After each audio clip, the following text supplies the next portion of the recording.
Welcome to The Backstory. I'm your host, Anne Hancock Toomey.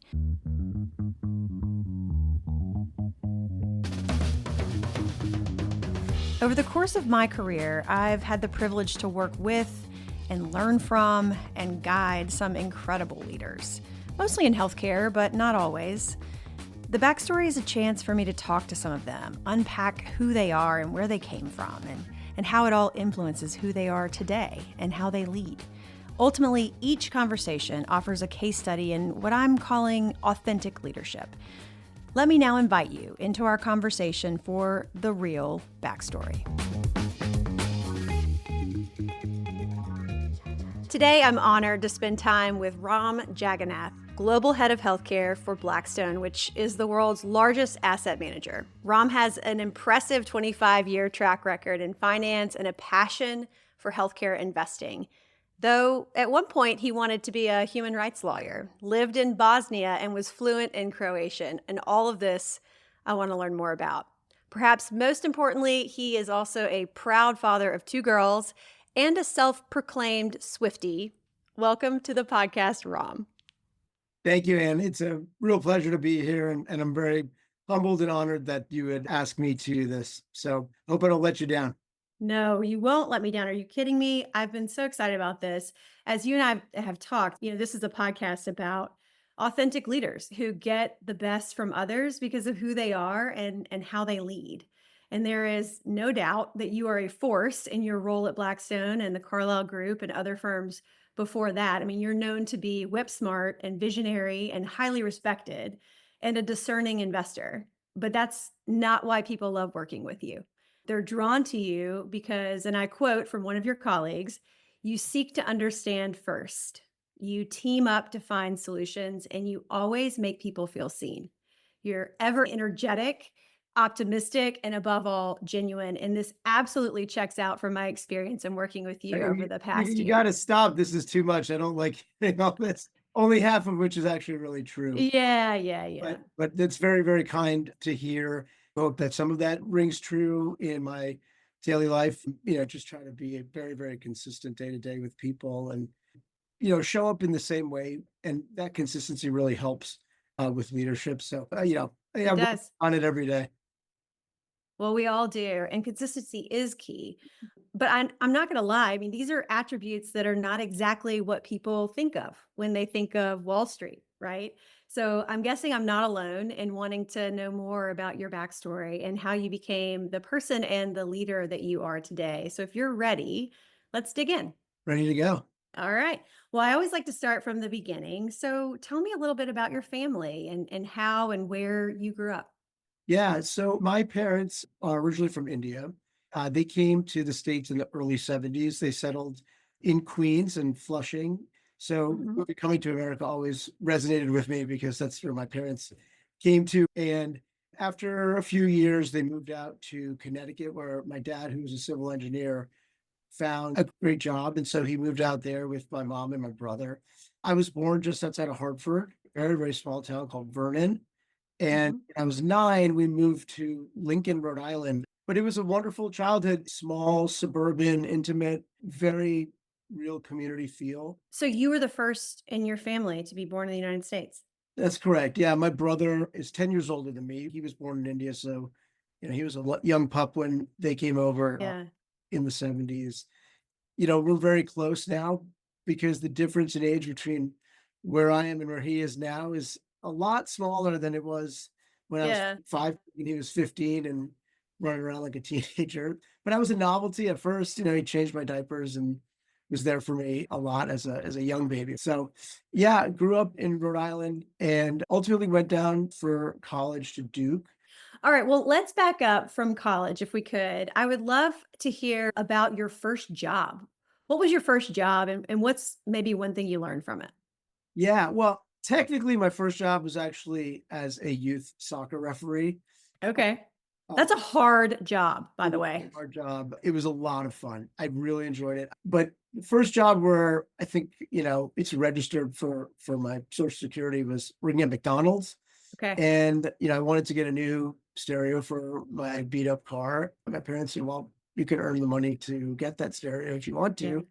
And I went and worked at McDonald's. And I keep referencing Coming to America, but there's a scene in Coming to America when Louis Anderson says to Arsenio Hall, when you get to the cash register, that's when you're going to start making the real bucks. Unfortunately, I never made it to the cash register. I flipped frozen patties on the grill and I washed the dishes and I took out the garbage. And it's a pretty humbling experience and it's really hard work. I realized that that's a hard way to make a living. But the next summer, I graduated to a diner, which had a couple of different outposts in Rhode Island called Newport Creamery, Hmm. also a busboy, and also took out the garbage. So, very humble beginnings in Rhode Island. Working like that teaches you the value of the dollar and the value of hard work. I have often said I think it should be required by law that everyone work in the service industry, some sort of service industry, but certainly the restaurant industry. I worked in the restaurant industry growing up as well, and it is humbling. It does teach you the value of a dollar and hard work, and it also teaches you really valuable people skills Yeah. because not everybody you encounter is kind or gives you the benefit of the doubt, right? And so being able to meet folks where they are and be empathetic and understanding and life lessons that I've taken with me, to this day. I'm sure you probably would concur. Yeah, there's a wide array of personality types you're going to find, not just working in a place like Newport Creamery, but also the customer base. So, Right. I had a little bit more client facing, quote unquote, of a Yeah. role than I did at McDonald's. So you kind of see it all. Yeah. My friends now give me a hard time about the McDonald's job because they think it's a part of a fabrication of some Horatio Alger story, but I can promise you that it's somewhere in their personnel records, they've got me.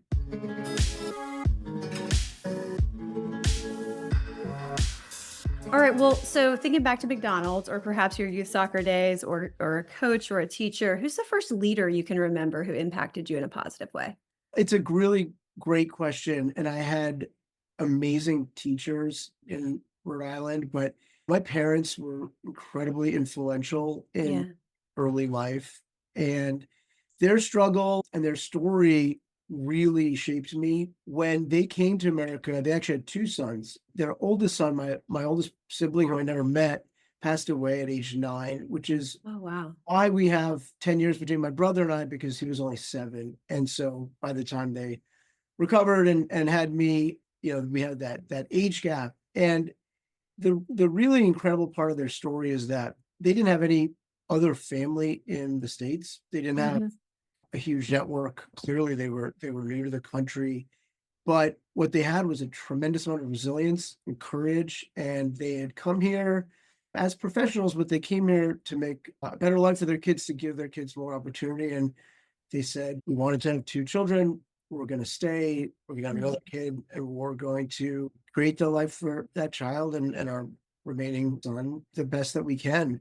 Their resoluteness and hard work and true sacrifice, they were selfless people and they gave everything they could, both spiritually, emotionally, financially, to Hmm. setting me up to have this really privileged life. And I say privileged not in the financial or economic sense, but privileged because I had a household full of tremendous love and support. And those are the things that at the end of the day, that's what really matters. And you realize that as you get older and you have your own children.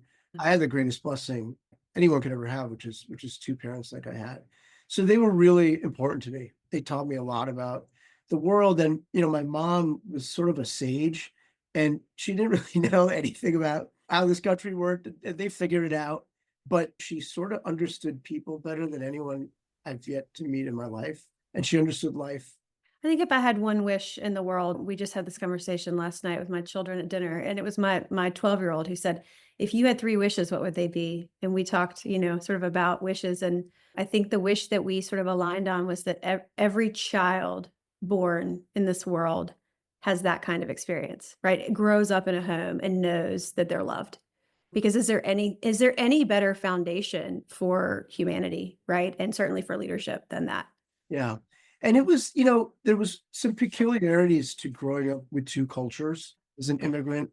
And I think anyone who listens to this who had that kind of experience will resonate with this and understand that, especially with a Hindu family, we had things in our home that were dedicated to prayer and for God, and Mhm. the cooking. My mom, traditional South Indian food with curries. So, my friends would come over and like, oh my God, that smell, it's crazy. And they tried to open the closet where we called God's place. And I was like, no, don't open that. And then when I go to school, I was one of only two Indian kids in my school for forever. And I was just very all-American. So that duality ate at me in many ways as a youngster because I thought, well, am I Indian or am I American? And you try to resolve that. It's really difficult to do because you don't have enough life experience to really understand what that means.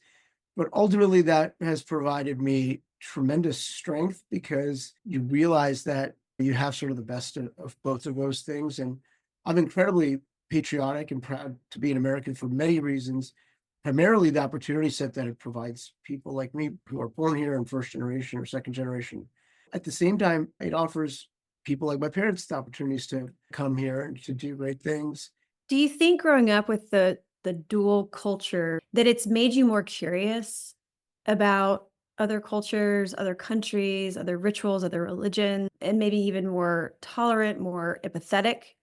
Yeah, I think that's certainly the case. I couldn't with any accuracy tease out and describe to you what percentage of empathy that I try to have came from my parents themselves as people or the culture or the religious part of it, but it's all sort of intertwined. Empathy and kindness and respect for your elders and caring for all human beings and all creatures. That's a part of the ethos that I was taught and grew up with. Well, thank you for sharing all of that. Yeah. All right, so back to Duke. You travel down south and you attend Duke University. What did you study there? What did you want to be when you grew up? Well, I wanted to please my parents who wanted me to be a doctor or an engineer. It's kind of a textbook game plan for all Indian kids. They really only have two career choices. My Mm, my real interest in high school was science and math. I decided to do both biomedical and electrical engineering so that I could keep open this path of being a doctor, which that door quickly closed when I volunteered at the hospital, at Duke Hospital for the first time and realized that caring for people is not just empathy. There's you're right. a little bit of gore and blood and people that are hurting, Yeah. which is the nature of the profession. I decided that that really wasn't for me. But I spent my college years in a huge path of exploration, to Yeah. figure it out, and I realized that I had no idea what I wanted to do, and that persisted for a long time. Well, how'd you figure it out? I'm a little bit of a funny person in that my quest has always been for fulfillment, um, Mhm. and I didn't really know how to find fulfillment. I didn't know what was gonna make me really happy to do, but it's never been about money, it's never been about status, or power, or titles. What was really fun trying to find was, hey, what really gets me going and gets me excited and where I can contribute and have an impact, Mhm. but also selfishly feel great and get a lot of growth and learning. But my real breakthrough in terms of finding fulfilling work was the summer after my junior year. I was able to work in a refugee camp in Croatia during the summer on an island in the middle of the Croatian Adriatic with Bosnians who had been forced out of their communities and their homes Mm. during the war. And the war had ended through the Dayton Peace Accords in 1995. So it was 2 years earlier. And there was still this huge migrant crisis. People were scattered in hotel rooms all over Croatia. They were in these makeshift camps like the one I was in on this island. And it was a really incredible scene because you had the juxtaposition of being in a context of a refugee camp on an island in one of the most beautiful settings in the world, which is the Yeah. Croatian coastline. And you really experienced firsthand in that environment what pain and suffering were like. There was people who had been in rape camps. There was people who had been in the war and combat veterans. There was elderly. There were children. It was a really eye-opening experience for me, and it Yeah. shaped me tremendously. But what I also learned were two things I still carry with me today. One is this idea that refugees are people, and it sounds pretty basic, but when you label someone a refugee, you almost dehumanize them Yeah. and almost get the sense that they're not people. This is a refugee. This is someone beneath me, or some faraway place, or someone who I would never have a connection with because they're from some war-ravaged country. And in fact, as most of the people listening to this know, former Yugoslavia was in the middle of Europe. This was a very Western part of the world. There were doctors and lawyers and teachers and dentists and people of all kinds of trades and professions in this refugee camp.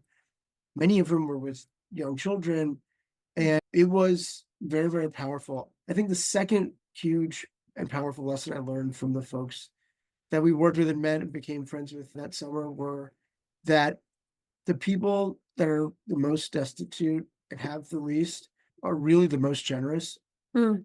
And that was also not something I expected to learn. I didn't know that I'd ever thought about it. And it really, I won't ever forget that. But Mhm. a level of generosity, even when they don't have home anymore and they don't have any of the comforts of their former life, it really stuck with me. Wow. A formative experience for sure. Yeah. And so you're still in college. You Yeah. go back and you take this incredible experience with you. How does that shape what you do next? It was the first moment in my life where I had true clarity of what Mm. I wanted to do. It was so fulfilling that my cup was overflowing with fulfillment. Yeah. And I felt a tremendous desire and pull to go back to that part of the world. When I got back to Duke, one of my professors told me about the Fulbright scholarship, which I'd never really considered or knew much about. Didn't think I was qualified for, which it probably wasn't. But I applied. Oh, I studied Serbo-Croatian at UNC, so I did have to go to my arch rival ooh, three that was times hard, I'm sure. 3 times a week school year. But I had an incredible professor who was from Serbia, and I really embraced the language and I loved it. I applied for the scholarship and Mm. I was very fortunate to receive it. And so 2 weeks after I graduated from Duke, I moved to Northwest Bosnia, a Wow. town called Bihać, where many of the refugees in the camp that we had worked in had come from. Worked on a microcredit project where we gave loans and business training, very small loans and business training to women whose husbands or sons had been killed or fled during the war. And the resiliency of these women, who many of whom didn't have high school educations, Mhm. to take 1,500 Deutschmarks, which was probably like 1,000 euros in today's dollars or in today's conversion at least, and buy a cow, buy a bunch of videos, have a video rental store, and they would do this with really rudimentary business training. The reason it was so successful is because we ultimately turned it over to a local team and it became Mhm. a self-sustaining institution. So it Wow. coordinated and run by locals from the canton in Bosnia where we were. As you can imagine, there was no collateral for these loans. And it was a group lending paradigm. So you lend not just to one woman, it was a group of women. And they as a collective were responsible for repayment of the loans. It was powerful because there's not only this female empowerment kind of component to this methodology, but you also build bonds amongst community members who were, trying to make their way in a really Sure. scary new environment without loved ones. So again, these experiences, I just feel so grateful to have received and experienced. And so after that summer, I moved up to Zagreb, Croatia, to study foreign direct investment. That was the subject of the work that I had applied for the Fulbright for. And it was a great year and also very formative. And when I got back to the States in the fall of 1999, I had no job and no money and no idea what I wanted to do.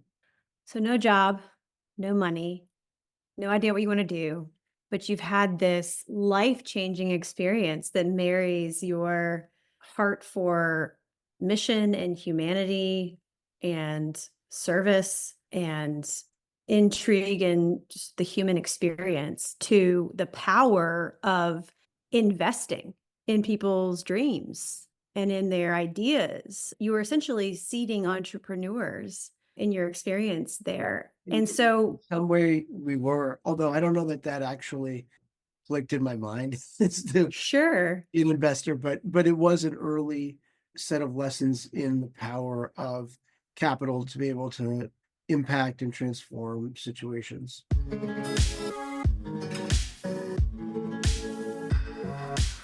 Okay, so you come home and talk a little bit about how you transitioned from your overseas work, no money, no job, to launching a career in finance. Yeah, it was really happenstance. I often joke with people that my life is a little bit like Forrest Gump's story. My brother gave me some great advice. My brother worked on Wall Street. He was an oil trader, and he said, "You know, Ron, you're a bookworm academic kid. You need to, if you're going to go change the world and save people's lives through human rights work or economic development, you need to actually understand how the world works because there's a lot of complex realities in how capital flows and how money moves, and you should know that before you go study economics or Mhm. law." And I idolized my brother, and I said, "Okay, that sounds great. Where do I do that?" And so, as I was trying to figure that out, I was at a Giants football game, and I ran into a really close friend of mine from Duke. He had just spent a year in China, and I told him what I had been doing and that I was looking for a job in finance. And he said, "Oh, you should call my brother. He works at this great investing firm and investment bank." I called Ira, and about a month later, I had a job. And I was Wow. living on my brother's couch with his bulldog, Max. And it was a really funny experience. I would sleep on one part of the L and the dog would sleep on the other part. So a humbling first start into a career at Wall Street. Mhm. After about 6 months of working in the New York office, I learned there was an opportunity to go to San Francisco where our firm was based. Mhm. And I really wanted to explore working in M&A versus in corporate finance. And so I made one trip to San Francisco and visited and said, "Wow, this is pretty cool." So I moved out to San Francisco in March of 2000, and it was bustling. It was the boom time. Mhm. Couldn't get a parking spot, couldn't get a cab, you couldn't get a dinner reservation. And about 2 weeks after I got there, the stock market exploded, crashed, dot-com bust, and you could get all the cabs and reservations you wanted. Oh. But, thankfully, I stayed gainfully employed with this firm, Thomas Weisel Partners. Tom Weisel was a pioneer in Silicon Valley investment banking. The model he used for Thomas Weisel Partners was a merchant banking model. So Oh. he had a billion three private equity and growth equity fund as a part of the firm. And so after doing corporate finance for 6 months and M&A for a year, investment banking, as you would call it, I got the chance to work in the private equity business there. Ah, okay.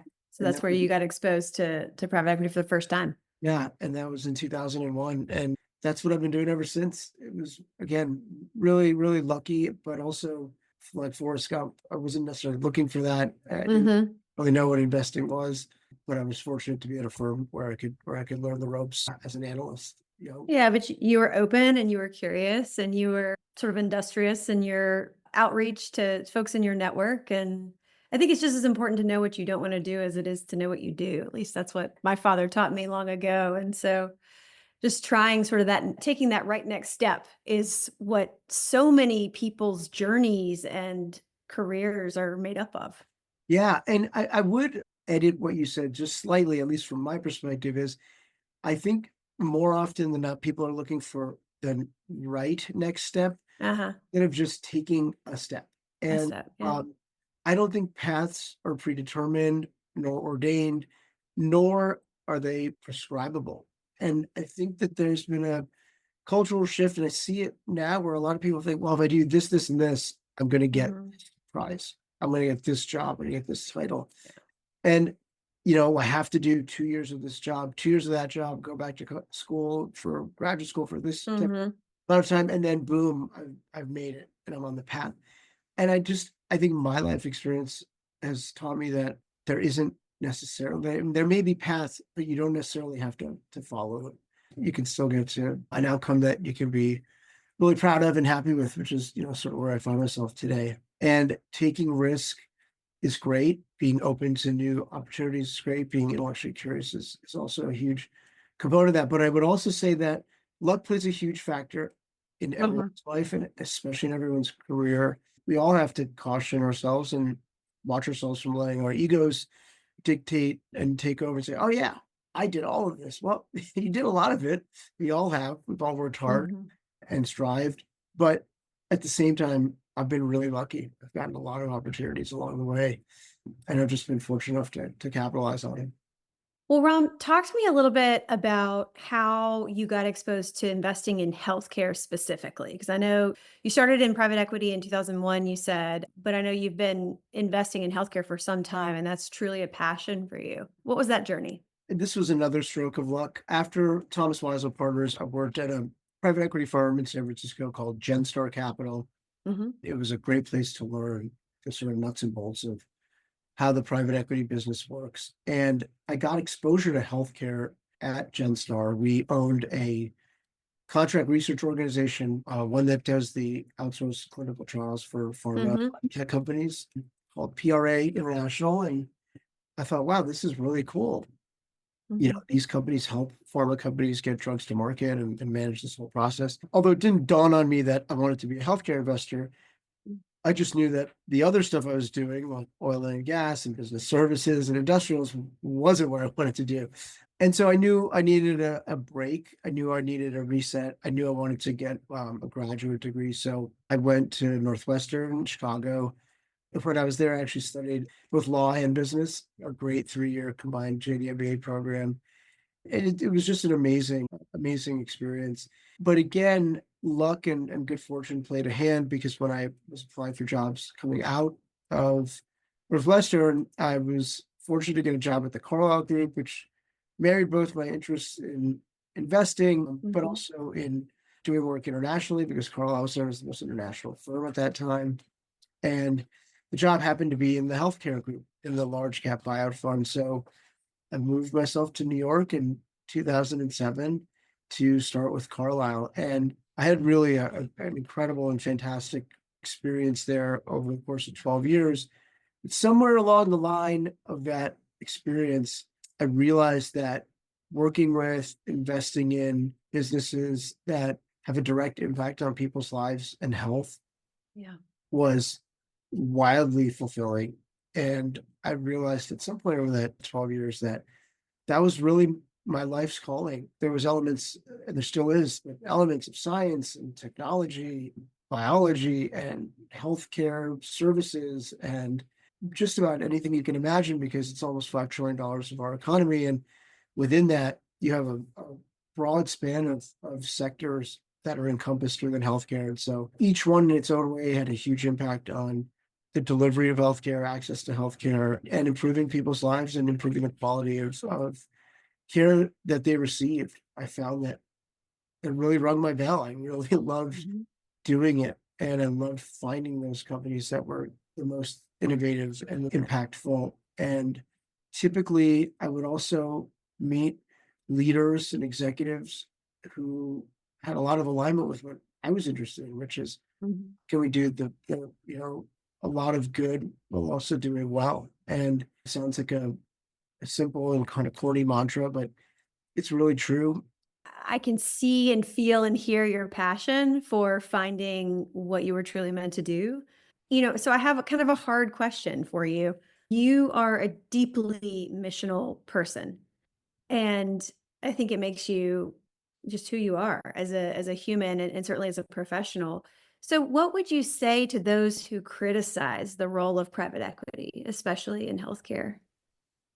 You can't paint it with one broad brush because there's way more of the people who share my passion and my desires and mission orientation that do what I do. And even if you don't want to believe that, if you just think about it practically, which is the part that I think gets lost on the media and others who try to take the industry down, is if our main purpose is to drive returns for our investors and we invest in a company, it doesn't help us to accomplish that stated purpose or mission if our companies are not doing the right things. I mean, that doesn't make them more valuable, Mhm. makes them less valuable. And so it's not that hard to align doing the right thing with your companies doing the right thing because that really is the win-win where creating value for investors. The companies are growing and thriving. They're also having greater impact ostensibly if they're continuing to do the right things.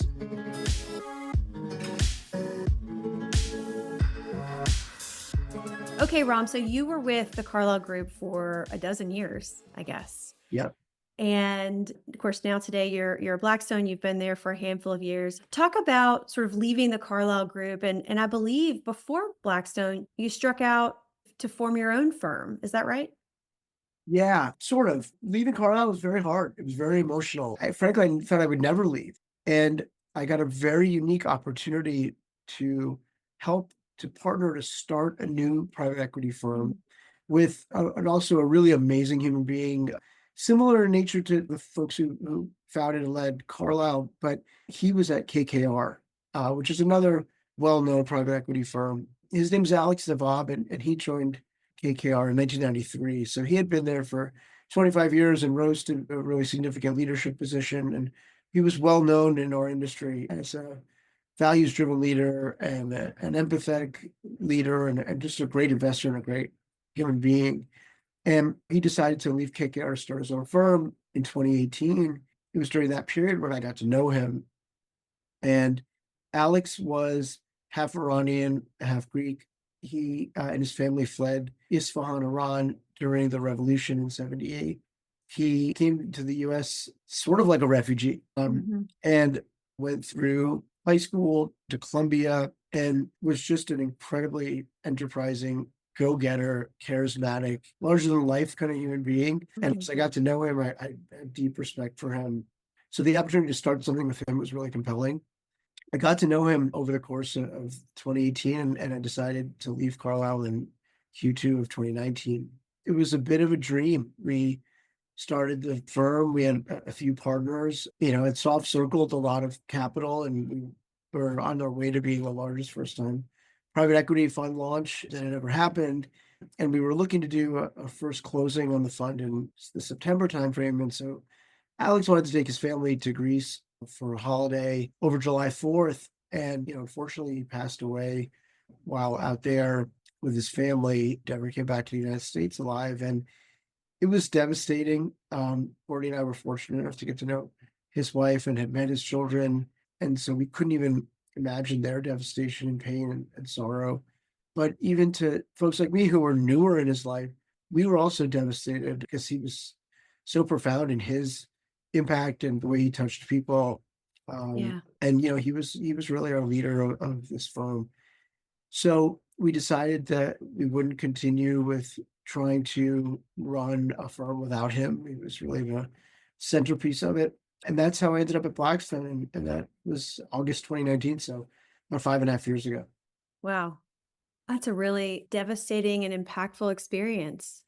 It was. And the day when we found out, which was the Monday after July 4th, so it was July 8th of 2019, I almost felt like I was having an out of body experience. And I'll never forget that either. It's one of those moments Yeah. where you often read about these tragic circumstances in the Wall Street Journal or in the New York Times, and you think, wow, it seems so distant, so unimaginable that something like this could happen. And you sort of have a inability to connect unless you know any of the Right. people involved, because it doesn't seem like, wow, that seems just so unimaginable at 53 that this could happen. But then all of a sudden, I felt like I was in the movie or I was in the story because I was, and I never had experienced death in my life. And so that was the first significant person in my world and who I cared about a lot that I had lost. So I was processing a lot of different things. And I didn't know many people at Blackstone before I came to the Mhm. firm. I got here and found a huge number of people who shared my value system and have tremendous intelligence and wherewithal and business acumen and commercial judgment, but also a lot of people with great empathy, great Mhm. leadership, huge concern on impact. As you look back on your incredible career and all of the people who've influenced you in all of these wonderful places that you've worked, I know this is a really hard question, but if you had to boil it down, what would you say are the three characteristics of the most effective leaders? That is a very hard question, Anne. um, I know. I think There's a few things, and maybe it's not three. Maybe I'll try and do it in four. But as this podcast is titled, and the focus of your exploration in these great conversations is about authentic leadership. And I think authenticity, genuineness, transparency, all of that kind of is the same thing to me. But that allows people following or working with a particular leader, gives them clarity. And it's hard to do this because it's easy to keep people in the dark about how they're doing or how you feel about them or what their strengths or weaknesses are.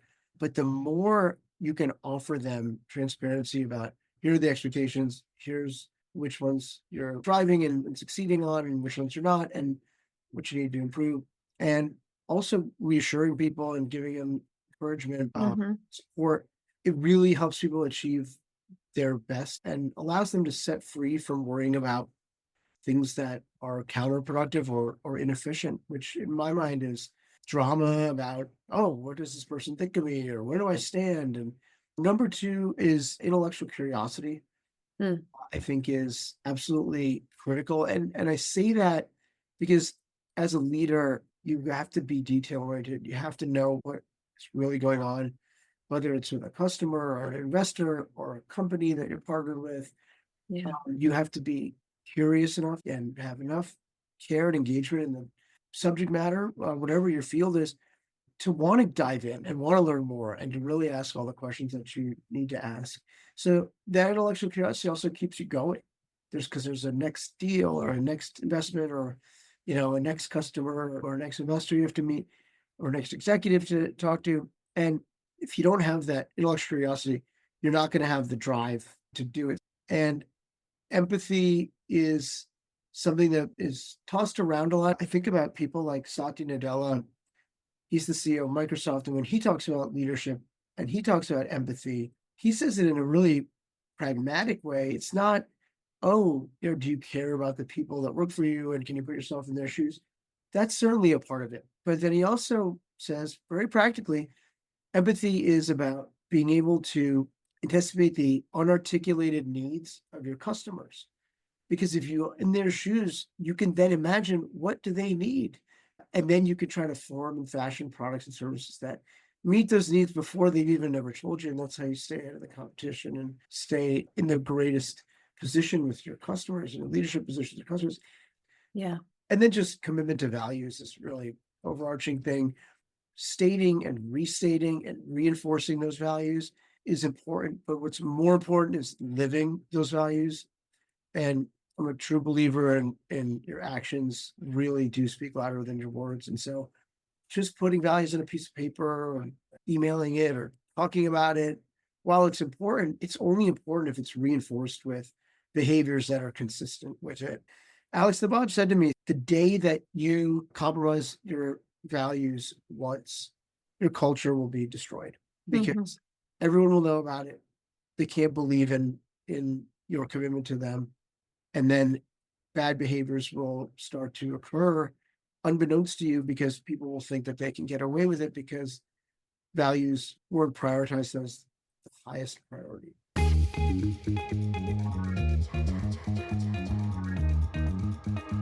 Okay, Ram, you have been incredibly generous. We are now going to move into what we like to call lightning round, which is a series of sort of quick, go with your gut questions and either ors. Okay, so don't overthink it. Are you ready? We're really bad at these, Anne. So I'll do my Okay. Okay, here we go. you All can right. you can stump me here. This is a softball. You've talked about your wife, Courtney, and your two girls. What is your favorite thing to do as a family? I could say it'd be going to concerts like Taylor Swift, but actually going back to my own childhood, we've been to Disney 5 times, uh, Nice. and we love it. Now, I know that's not gonna last forever, but that's definitely one of our favorite things to do. Okay. Speaking of Taylor Swift, favorite Taylor Swift song? I think it's Bad Blood, but it's a close race with some of the songs on Reputation. So I really know. You really know your Swift. I love it. Okay. What time do you wake up? How do you start your day? I usually get up around 6:15. Certain days I'll get up at 5:15. It just depends what the day looks like because I'll try to exercise either at 6 or 6:45. All right. Guilty pleasure to unwind from work. Guilty pleasure to unwind from work is definitely golf. Golf is my out of work passion. Okay, favorite golf course that's a best kept secret. I would say Friar's Head Where's that? on Long Island out near the Hamptons. Okay. Last time you tried something new. My wife and I love to go to great restaurants and try different foods. So I tried a hot sauce at a Thai restaurant recently that I should not have tried, and paid the price for that. All right. Best book on leadership. Ooh, I think you've stumped me. That's a great question. I'm gonna have to come back to you on that one. No problem. That is okay. I'm going to ask you another one. Advice that you would give your younger self. I would give my younger self advice to believe in myself and don't worry about the noise. Follow your inner compass and your inner voice because it's the truest light that you have. I love that. All right. Well, Well, I we'll, book on leadership. I'm gonna give you a oh, book on leadership.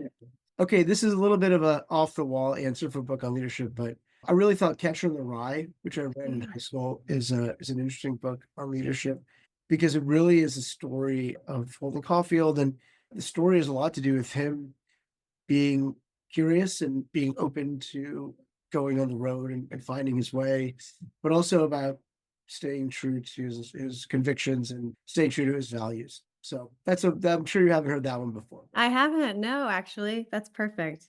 Okay. We'll end our time with the question that all good reporters ask, Ram, and that is there anything more you'd like to share? You know, the only other thing I'd love to share is a quote from Maya Angelou that really reminds me of my mom. And I think I learned this beautiful lesson from her. But Maya Angelou once said that I've learned that people will forget what you said, forget what you did, but people will never forget how you made them feel. And if we all remember that a little bit more, I think we'd have an even happier and more collegial society. That's beautiful. And I agree. And I will say that, Ram, you have a rare and special gift to make whomever you're talking to feel like they're the only person in the room. I said that to my husband after I met you for the first time, and I've seen you do it time and again. So thank you for sharing your journey and your story and your time with us today. It's just truly fascinating. Appreciate you very much. Thanks, Anne. I really appreciate the opportunity to share it with you, and it's great chatting.